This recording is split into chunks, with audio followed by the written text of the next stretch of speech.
Hello guys, welcome back. My name's Nathan and today we're going to be discussing some new huge updates and details on the Mike Babcock, Mitch Marner situation, Mitch Marner addressing and confirming this story, and Mike Babcock's terrible apology. Now this Mitch Marner and Mike Babcock situation has been a long, winding roller coaster ride.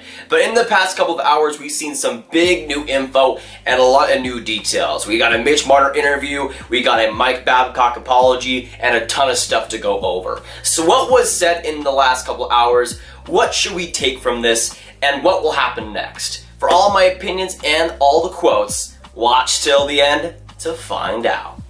Now I like how all this new information comes out like 2 hours after I release a video explaining this whole situation and going right through it. There's still a lot of great points made in that video, so I'd recommend you watch that after this, but this has a lot of new info involved here. We have a Mitch Marner interview, we have a Mike Babcock apology, and a lot of stuff to go over. But first, starting us out with the Mitch Marner interview that happened this afternoon, and he had a bunch of interesting stuff to say. I mean, I'd say it was just surprising, but, you know, it's so long ago now. Honestly, I really kind of forgot about it until the report came out, but, you know, it's over with now, it's done with. I was lucky enough that the guys that were there with me, you know, none of them took it to heart, and, you know, they knew it wasn't up to me. You felt across the line in terms of, I know coaches play mind games, but did you feel that across the line? I mean, like I said, it was my first year. I didn't really know you know, what to think of it, but it's over with now. Nothing really, you know, I can say, but you know, I'm looking forward to, you know, the new change, and, you know, seeing how I can help this team win with Sheldon. Now before we get into even what Mitch Marner said in this interview, I just want to talk about his overall tone here, because he has the freaking beanie on, rocking it, he has just a jacket with a hoodie, and he's just kind of chilling. But in this interview, it really does seem like he's just sad. Like, he's not happy to talk about this. It's like memories that he doesn't want to go back to. And he said that he's past this. He remembered it right when the reports came.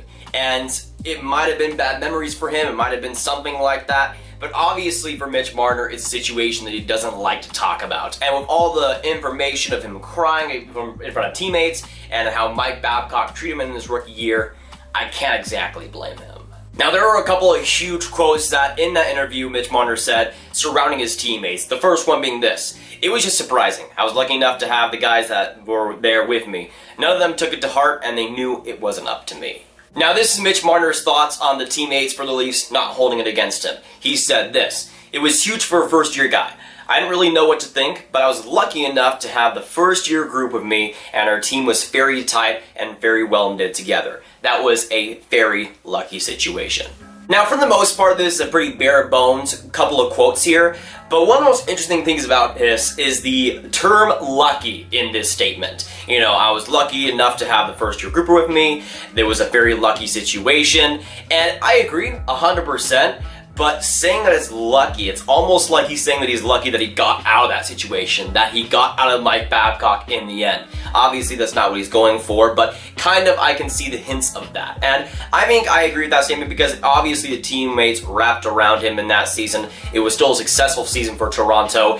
It didn't seem like there was too many scars for Mitch Marner afterwards, and while the details of that situation were terrible, it didn't seem like Mitch Marner took it to heart, or he was personally offended, or whatever it might have been, which is a good thing, especially for his relationship with Toronto going in the future. Now for me personally, I think Mitch Marner said all of the right things in this interview. Besides the couple of lucky statements which you could turn into something completely different, I think just saying that he wants to move past from this, that it isn't a factor anymore, and he just wants to move on is the right thing to do. Because it was a situation back in 2017, it was almost 3 years ago now, and I think he obviously wants to forget about it because he had forgot about it in the past. But now those bad memories come up. Also, by the way, publicly being admitted to be crying with his teammates, you know, that's something that can be embarrassing or also fine at the same time. But for Mitch Marner, it was obviously a sad moment for him. It was an embarrassing moment for him that he didn't want to have those memories go back up for him. But he wants to move past, he wants to move on, which, fair enough. And here is Mitch Marner saying all the right things, wanting to move past the situation, you know, somewhat forgiving Mike Babcock for what he did, just trying to move past everything. We have Mike Babcock who went in the complete other direction and just kind of looked like a clown today. Elliotte Friedman had a quote, or pretty much just a tweet, that said this: "I reached out to Mike Babcock today about the Mitch Marner story. Via text, he replied this: I was trying to focus on work ethic with Mitch, focusing on role models. Ended up not being a good idea. I apologized at the time." Now here's the thing. If this was a one-off situation, then I could forgive this apology, right? Because maybe he did make a huge mistake and it was a one-time thing and he learns from it and it's all good, right? But this situation happened before, and I doubt it's the first time it's happened. In the same report that said that Mitch Marner was the guy in this whole situation to have his list leaked, the same article that reported that information, true information by the way, said that Mike Babcock did this to another Detroit forward in his time with the Red Wings. So it's not like this is a one-off thing, just one mistake by Mike Babcock. It's happened multiple times before, and that's why I think this apology is one of the worst things of all time. Even without that, even without just the lying in that statement, we also have the reason why he did this. His reason being, I was trying to focus on work ethic with Mitch, focusing on role models. What? Mike, you realize that you're supposed to be the role model, and you just made Mitch Marner make a list of the least working players on the team. And then when you said that it would not get leaked by him, you gave the list and told the players who were at the bottom that they were at the bottom. If you're wanting to work at role models, how about you be one for once? My gosh. Maybe we forget the apology thing. Maybe we forget the role model thing. But then we go to the work ethic part of this statement. And I don't see how that could be a reason here, okay? How does filling out the least working players on your team, lowest to highest, prove anything for work ethic? What is that supposed to teach Mitch Marner? What is he supposed to take from this situation, especially after you wrote him out? You basically called him out, you sold him out for the rest of his teammates after you said that you wouldn't publish the list to them. How does that have to do with work ethic? How does that have to do with role models? If anything, it's giving a bad example for Mitch Marner, and you're basically telling him what not to do in this situation, which isn't exactly the NHL coach's job. And the thing is here is that people aren't going to take him seriously unless he actually goes to a new NHL team and has none of this crap. Because we've seen so many stories of him in Detroit, and now so many stories are coming out of him in Toronto.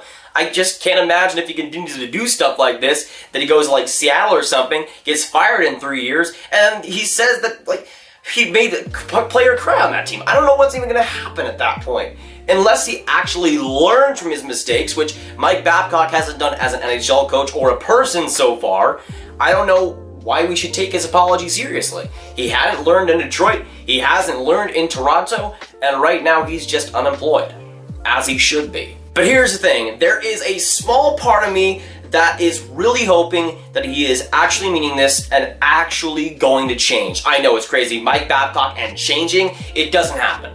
But I'm just hoping that this time, maybe this time, we see some change in Mike Babcock. He has never changed as a coach, never changed as a person, but I'm hoping he changes for once. Because if Mike Babcock wants to be in the NHL for the foreseeable future, not even just for this next NHL team, he's got to change his ways here. I don't think it's a good look. I don't think it's a good look on his career either. And some of the things he's done in both Detroit and Toronto personally would make me avoid him right now if I was an NHL GM. And the thing is, I think he will get hired no matter what, but this next team that he goes to, this team, whoever it might be, this might be his last chance to really redeem himself. And I'm hoping for once that he actually learns. And the thing is, I don't feel too bad for Mike Babcock because he'll likely land back on his feet in the NHL. There will be a team that ends up signing him and making them their head coach. But I mostly just feel bad for probably Mitch Marner in this situation because he had to go through basically emotional abuse, saying that you get a private list. He barely obliged, and then the list gets published to his whole team.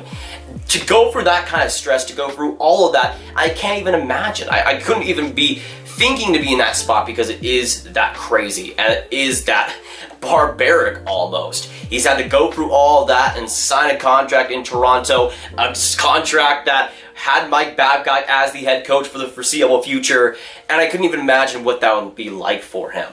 And I just feel mostly bad for him. The other players he's likely hurt in Toronto, the other players he's likely hurt in Detroit, and hopefully if he learns, the players that have to get coached by him next. I'm just hoping that he actually changes and Mitch Marner actually heals from this situation, because it's pretty much just a lose-lose. But regarding this whole Mitch Marner and Mike Babcock situation, it likely is the last, or at least one of the last things we hear of it. Because with Mitch Marner, he wanted to move on. It was obvious he wanted to get past this situation and go on with it and live his life. I think the same thing will happen with Mike Babcock. I think we'll see him on another NHL team. I think we'll see him coaching on the NHL team because he can be a good coach in some situations.